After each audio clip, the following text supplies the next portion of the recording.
Amém, irmãos? Gênesis, capítulo 12,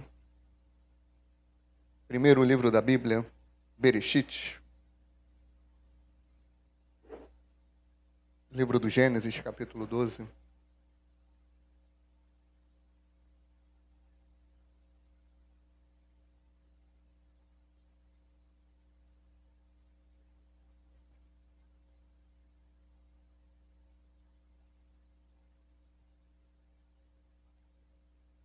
Gênesis 12.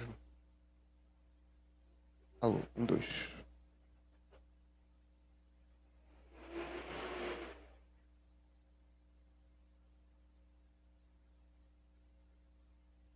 Amém?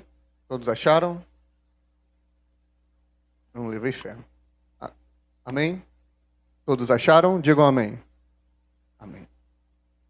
Gênesis, capítulo 12, verso 7 diz: E apareceu o Senhor a Abrão e disse: A tua descendência darei esta terra.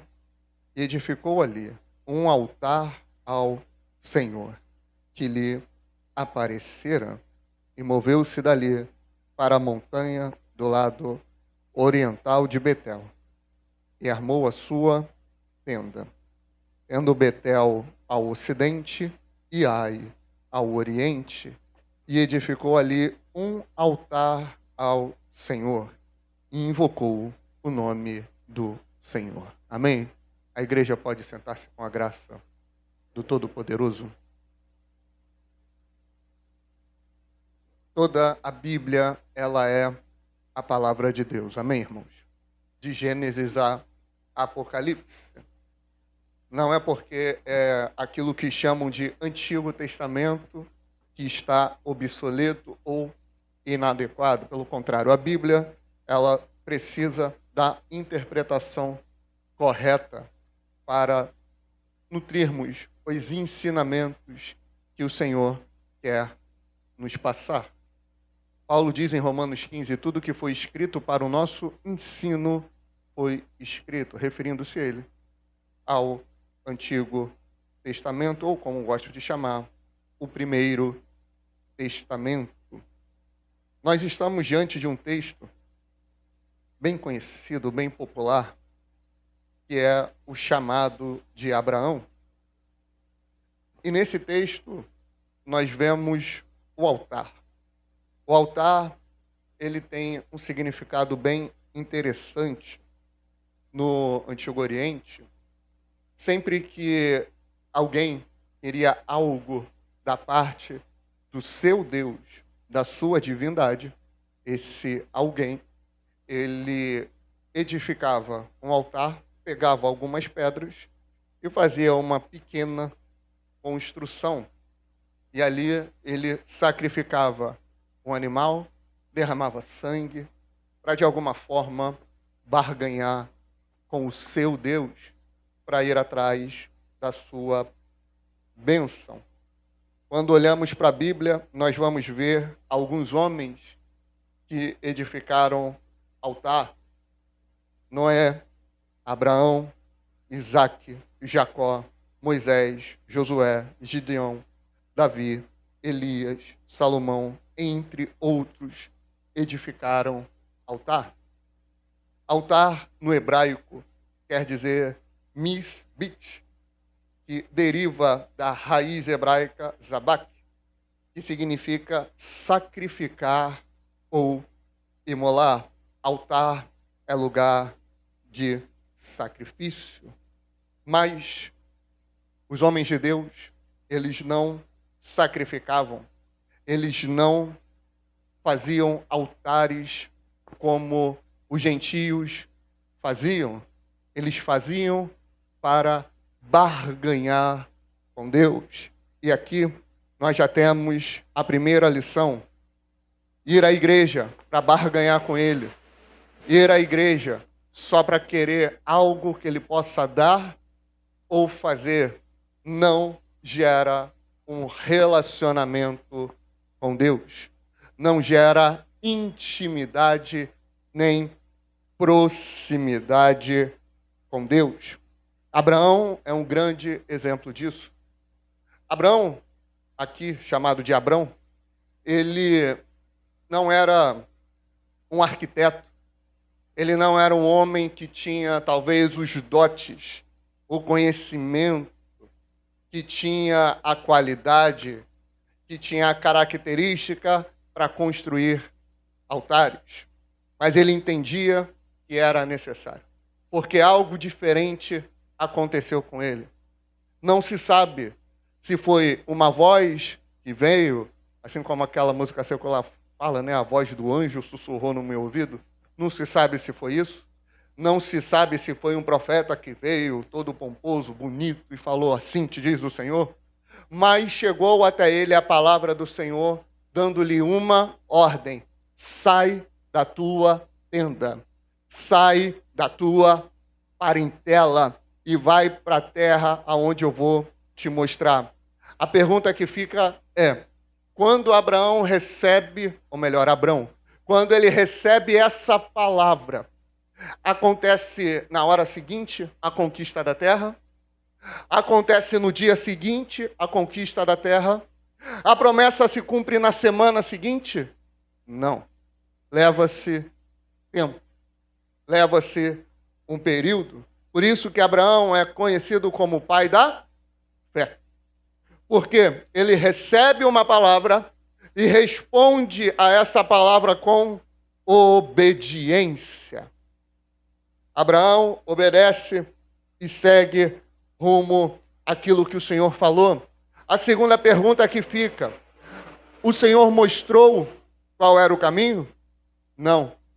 Porque quando Deus ele começa a agir na nossa vida, quando ele intervém na nossa história, não necessariamente ele mostra qual vai ser o fim, ele mostra qual é o rumo, ele dá um mapa para a gente. Não veio o anjo sussurrando no ouvido de Abraão, mostrando assim, olha, você pega esse mapa e você segue por aqui, você vai norte, sul, você vai para leste, vai para oeste. Não tinha GPS, não tinha Movit, não tinha Maps para guiar Abraão, mas ele tinha o maior dos GPS. O Espírito de Deus estava guiando ele. O Espírito de Deus estava direcionando Abraão com clareza, com verdade, com vida. Era a manifestação de Cristo lá em Abraão. Eu sou o caminho, eu sou a verdade e eu sou a vida. Abraão recebe essa direção e ele começa a caminhar. E ele chega até Siquém. E ali em Siquém, ele edifica o seu primeiro altar.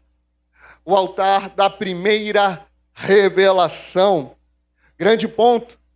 Nesse momento, a promessa não tinha se cumprido, não tinha um grande desenrolar, não tinha um grande feito para Abraão virar e falar assim, aconteceu, então agora porque aconteceu, eu vou edificar um altar.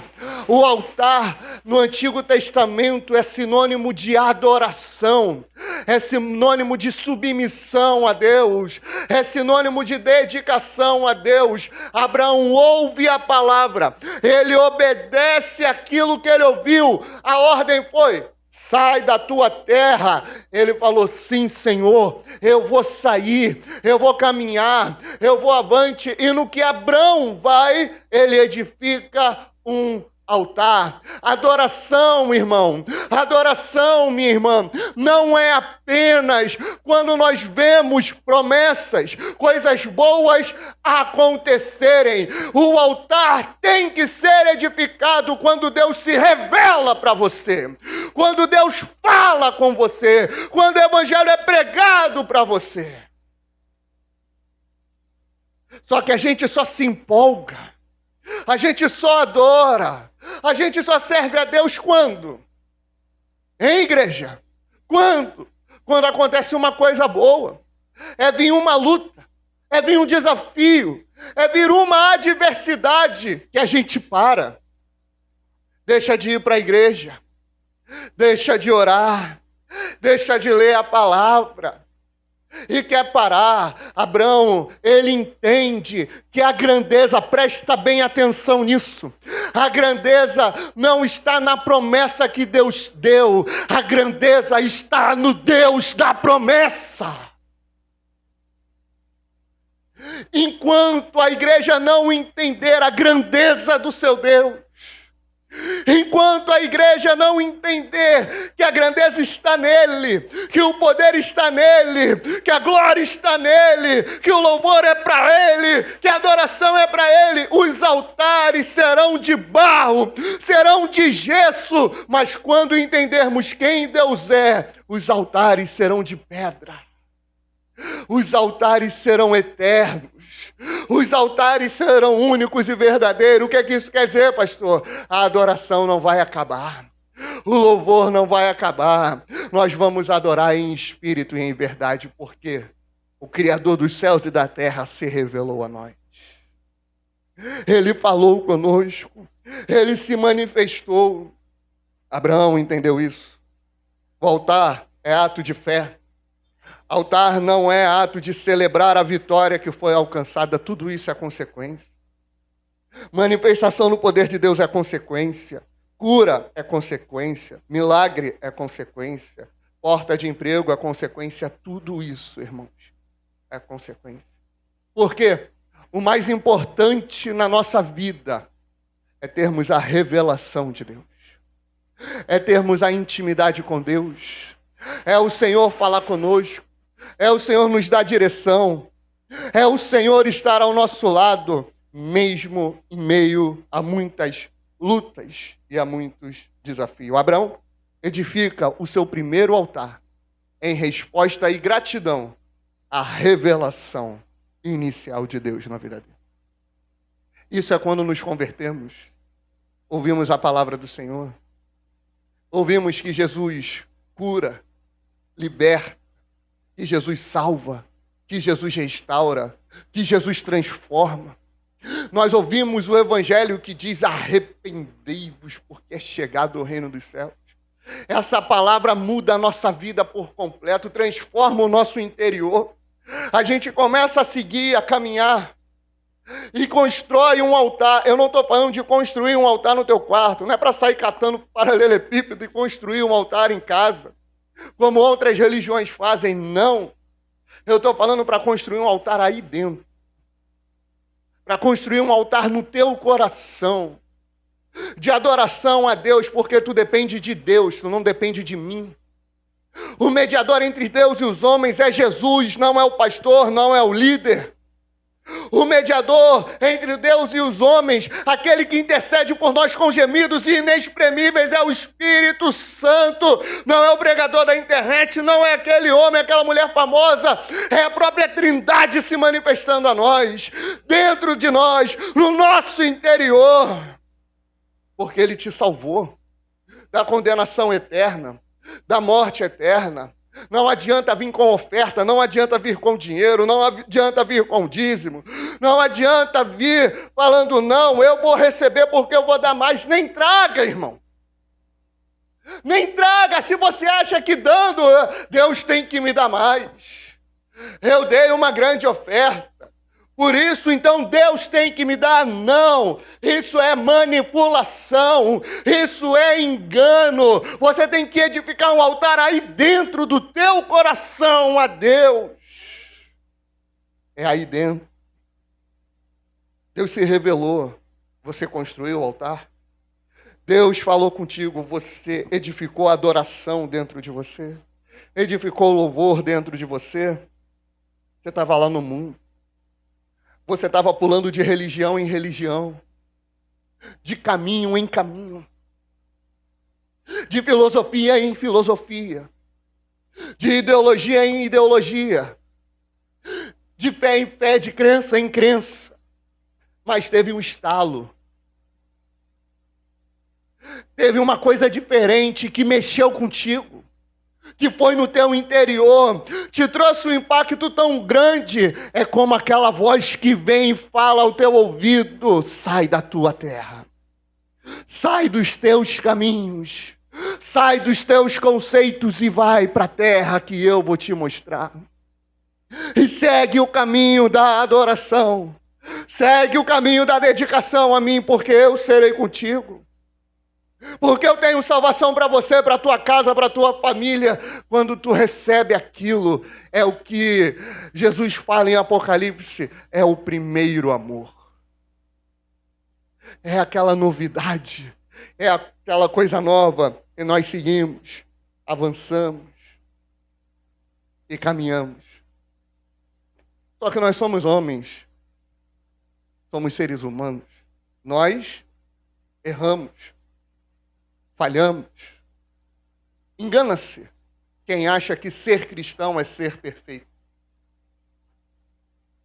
Por isso que é muito perigoso aquele crente que aponta erro em tudo e todos, né? É muito perigoso aquele crente que está tudo errado. Eu não vou andar com fulano porque fulano ele é muito pecador, é devasso. Eu não vou andar porque olha só como ele se veste, olha só o que ele fala. Aí começa a religiosidade. Erra, irmão, para tu ver quantas pedras virão sobre você. Eu não vou errar, pastor. O fato de você falar que não vai errar, você já errou. Aquele que diz que não tem pecado, já pecou. Aquele que diz que não peca, que não erra, eu já vi, tá? No púlpito, o pregador falou, até este momento eu não pequei. Na hora que ele falou aquilo, ele acabou de pecar. Não existe um ser humano que não peque, que não erre, que não tome decisões erradas. Inclusive, Abraão, venerado pelos judeus, idolatrado por Israel, o grande pai, Abraão, segue por um caminho, por conta das circunstâncias da vida. Ele vai peregrinando, peregrinando, peregrinando. E ele chega em Betel. E Ai. Ou melhor, ele chega numa região que está entre Ai e Betel. Betel, do hebraico Bet-El, que significa casa de Deus. Ai, que significa ruínas. Presença de Deus e ruínas. A peregrinação da nossa vida é essa. Nós estamos caminhando e um lado tem a presença de Deus e do outro lado só tem ruína. De um lado tem a bondade, do outro tem a malignidade. De um lado tem a bênção, do outro lado tem a maldição. De um lado tem a salvação, do outro lado tem a condenação. A vida, ela é assim. Ela é cheia de lutas, desafios, é cheia de problemas. E foi com Abraão. Quando começou a dar ruim, o bicho começou a pegar, ele falou, eu preciso de mantimento, eu preciso ir até o Egito. Eu pergunto a vocês, era a direção de Deus? Não. Era o que Deus queria para ele naquele momento? Não. Mas ele tomou uma decisão. Ele vai para o Egito, e no Egito ele precisa mentir. Ele fala, Sarai, que viria a ser Sara, ela é minha irmã. Ele mente para que ele não morresse. Por quê? Ele temeu o homem, ele não temeu a Deus. Naquele momento o pecado vem e parece que tudo ia desmoronar na vida de Abraão. Só que ele consegue dar um jeito, pela graça de Deus, e ele não continua o caminho que ele estava. Ele retorna aonde ele tinha perdido o altar. Ele volta entre Betel e Ai, para reedificar o altar que ele deixou para trás. O altar de Betel é o altar da peregrinação. Eu sei que você tomou muitas decisões pelo caminho. Eu sei que você cometeu muitos erros. Eu sei que você teve muitas decisões equivocadas. Eu sei que você teve um problema com o teu pai, um problema com a tua mãe, um problema de família que te fez querer desistir e parar. Eu sei que tu se levantou contra e falou, não, assim para mim não dá mais. Eu vou fazer do meu jeito. Eu vou fazer assim, eu vou fazer assado. E começou a pecar, tu foi para a igreja, tu foi maltratado pela igreja. Tu foi maltratado por pastor tóxico, corrupto, filho do diabo. Eles viraram a tua vida do avesso. Aonde era para encontrar o lugar de paz? Você encontrou um lugar que só te trouxe ruína. Aquilo acabou contigo. Eu vou parar. Eu vou viver agora no Egito. Mas Deus te trouxe aqui hoje. Te faz ouvir essa mensagem hoje. Para que tu entenda que é só voltar ao lugar da adoração. É só voltar para o lugar onde Deus já se revelou a você. É só voltar para aquele momento, lá de Gênesis 13, 3 e 4, e fez as suas jornadas do sul até Betel, até o lugar onde o princípio estiver a sua tenda, ou seja, a sua casa, entre Betel, a casa de Deus, e Ai, até o lugar do altar que outrora ali tinha feito, e Abrão invocou ali o nome do Senhor. Não teve mediador, irmãos. Não teve intercessor. Abraão entendeu, fiz besteira. Eu errei. Eu preciso continuar a minha peregrinação. Martinho Lutero já disse, toda vez que nós queremos nos afastar de Jesus, o diabo tem um barco pronto para nos levar. Ele está lá prontinho, só esperando. Você quer ir embora? Você quer largar Jesus? Você quer desistir? Você quer acabar com a tua vida? Você quer destruir tudo? O que eu fiz por você, o que ele fez por você, vamos embora. Eu te levo e acabou. Volte, irmão. Apocalipse diz, lembra-te de onde caíste e arrepende-te. Volta, reedifica o altar. A vida de fé é isso. São lutas, são dificuldades. Só que não para por aí. No versículo 18 do capítulo 13 de Gênesis diz, e Abrão mudou as suas tendas e foi e habitou nos carvalhais de Manre, que estão junto a Hebrom, e edificou ali um altar ao Senhor. Chega um momento na nossa vida, na nossa peregrinação, que nós precisamos criar raízes, porque nós precisamos amadurecer, nós precisamos crescer, nós precisamos avançar. Abraão, ele fez isso. Ele chega em Hebrom, ele edifica um altar e ali ele cria raízes. Hebrom é o lugar da comunhão. Ali ele aprofundou a comunhão dele com Deus.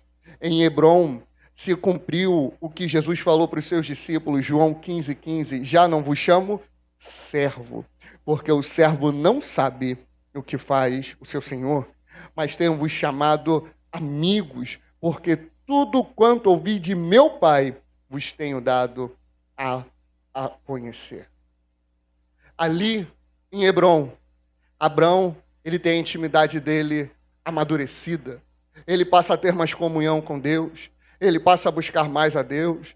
As decisões que ele tem a tomar, ele vai com mais cautela, embora ele tome uma outra decisão errada mais na frente, mas não vai ser aqui que vamos abordar isso. Abraão, ele entende que a vida dele não consistia somente no aqui e no agora. Ele lembra, aquilo que eu tive lá atrás, eu preciso cultivar. O altar que eu edifiquei quando eu estava saindo, eu preciso, lá de Siquém, eu preciso reedificar, eu preciso reconstruir, eu preciso deixar ele de forma eterna. A adoração, ela não pode fugir. A nossa preocupação, irmãos, ela tem que estar apenas na adoração, ela tem que estar apenas na comunhão com Deus. Qual é a cor da parede? Quem é que vai pregar hoje? Como é que vai ser a escola bíblica? Por que o irmão não veio? Por que isso? Por que aquilo? Por que assim tá desse jeito? Eu não gosto dessa forma. Não perca tempo com coisas triviais. Adora a Deus. Abraão entendeu isso. Quando eu falo de adorar a Deus, eu não estou falando só de vir à igreja, irmão. Vir à igreja é fácil. Vir à igreja é muito simples. Você se arruma, vem, acabou. Inclusive, esse ano vai ter um fenômeno. Sabe qual é o fenômeno? Vai ter um monte de político convertido, você sabia? Ano de eleição, né? Todos eles viram crente, homem de Deus. Desde o ventre fui escolhido, eles dizem. Não era ir à igreja que faz diferença. Ou seja, não é o exterior que faz diferença, é aí dentro. É o teu coração. É a forma como tu olha para Ele. Se tu olha para Deus como aquele que veio só para te dar alguma coisa, é Papai Noel. Se tu olha para Ele querendo algo, querendo barganhar, Ele é um comerciante. Mas se tu olha para Ele com reverência e temor, Ele é o teu Deus. Ele é o Criador do universo. Só que não acaba aí. Se acaba em Hebrom, o ciclo continua. Ele recebe a revelação, ele se converte. Ele caminha, ele erra, mas ele volta aonde ele tinha errado. Aí ele continua de onde ele tinha parado, edifica o altar de novo e passa a ter mais comunhão com Deus, mas ele é ser humano, ele vai errar, ele vai falar. Só que aí o tempo passa, o nome dele muda de Abrão para Abraão. Deus renova a promessa e a aliança que tinha feito com ele. Eu disse para você, Abraão, que de ti eu ia fazer uma grande descendência. Eu falei que de ti, Abraão, eu ia gerar. De ti eu ia fazer grandes coisas. Lembra do céu, conta as estrelas. Você pode contar? Não. Assim será a tua descendência. Olha para a areia do mar, Abraão. Você pode contar? Não, assim vai ser a tua descendência. Mas como o Senhor vai fazer isso? A tua esposa, Sarai, que agora se chama Sara, ela vai gerar. Mas ela é estéril. E na versão Vitor e atualizada, né? A gente já é coroa demais. Já passou o nosso tempo de ter filho. Como é que vai acontecer? Ué, se fosse para ser de forma simples e tranquila, não seria milagre, Abraão. Não seria minha intervenção divina, Abraão. Não seria eu agindo, ter filho. A maioria das pessoas conseguem ter. Agora, com uma esposa estéril e avançada em idade, eu posso fazer isso, Abraão. Sara gera. Qual é o nome do filho? Isaac. O tempo passa. A gente costuma brincar, né? Que o filho caçula, que é o filho da velhice, né? Ele é o mais amado, né? Não? É o mais mimado, não? Não é? Minha irmã concorda. A mãe concorda? Não concorda. Elas nunca concordam, amém? O filho da velhice. Ele é o mais amado, o mais cuidado. Foi assim com Jacó, o neto de Abraão. Ele era muito agarrado com José. Ele era muito agarrado com Benjamim. Claro que tem o fato da esposa Raquel. Mas isso é papo para outra mensagem. Mas tem isso. No caso de Abraão, imagina. Ele queria ter um filho. Ele já tinha perdido a esperança. Deus vem e diz, você vai ter um filho. E ele tem aquele filho. Ele cuida dele com todo carinho. Devia ser aquele pai coruja, né? E Isaac está indo, ele tropeça. Meu filho, meu Deus, você não pode morrer não, menino. Vai vir uma descendência muito grande de você.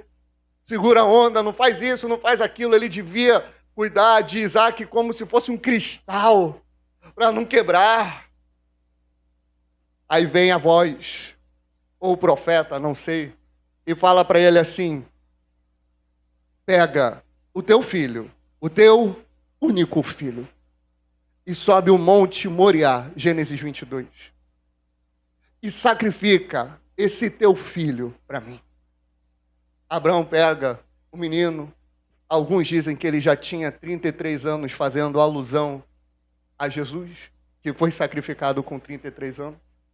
Ele pega o menino, sobe com o menino olhando, tem lenha, né? O altar está lá já. Está tudo certo. Pai, a dúvida. Cadê o trem para sacrificar? Cadê o animal? Cadê? Não precisa? Até onde o Senhor me ensinou, né? Precisa do cordeiro. Abraão, com a voz embargada, mas cheio de fé, porque sabia que a descendência viria. Porque ele não cria em uma promessa, ele cria no Deus da promessa. Ele fala assim: Jeová Jireh, Deus proverá. Deus proverá para si o cordeiro. E ele sobe no Monte Moriá. Ele levanta o cutelo para matar o filho. Deus não aceita sacrifício humano. Amém? Deus não aceita sacrifício humano. O que era aquilo? Era a prova. O Senhor estava testando Abraão para saber aonde estava o coração de Abraão. O coração de Abraão estava no filho.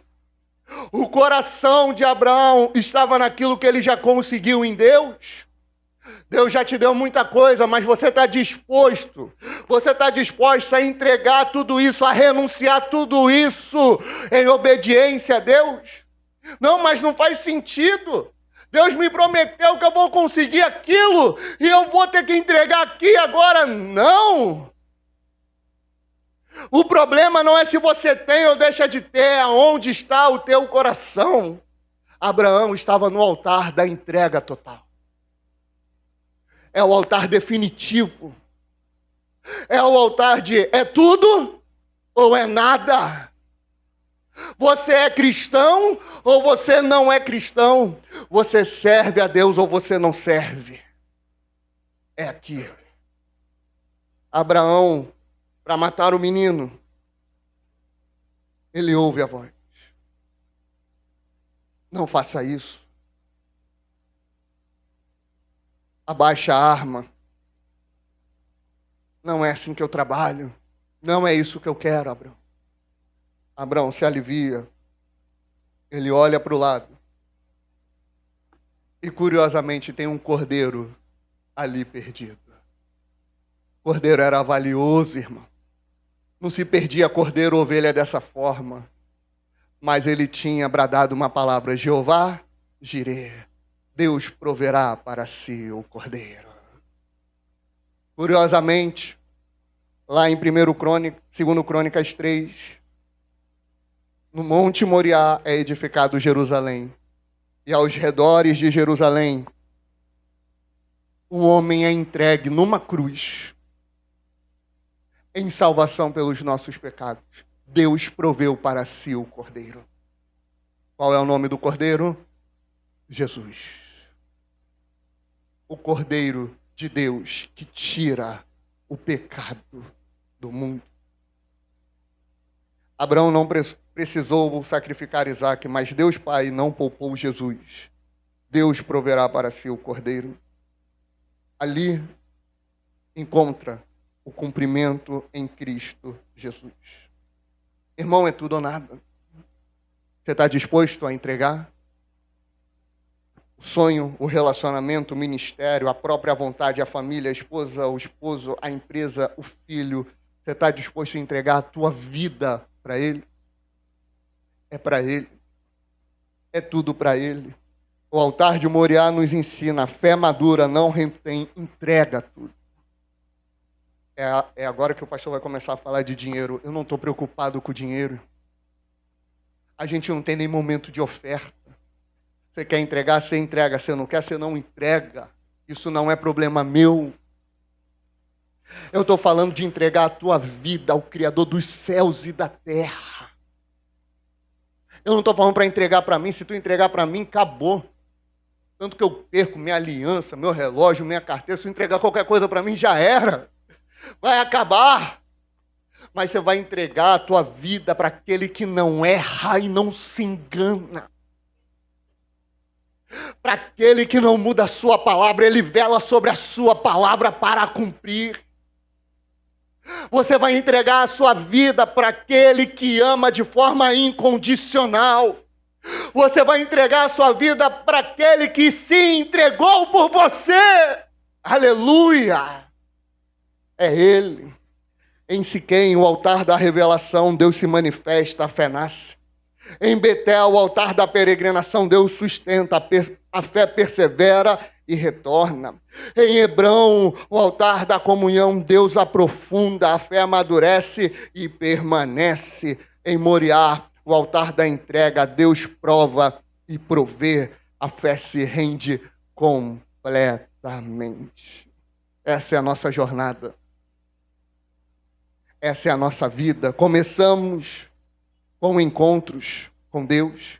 Aprendemos a voltar quando falhamos. Crescemos em intimidade e, por fim, somos levados à rendição total.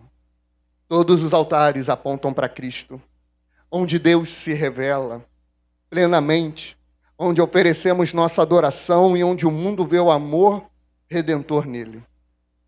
Deus se revelou plenamente, o sacrifício perfeito foi oferecido e a reconciliação, glória a Deus, foi consumada. A cruz não é mais um altar, é o cumprimento de todos os altares. Tudo começa em Siquém, mas tudo se completa em Moriá. Encontra seu significado eterno no Calvário. Amém, irmãos? Vamos ficar de pé, vamos falar com o nosso Deus. Bendito seja o nome do nosso Deus. Irmã Rosângela, tenha bondade.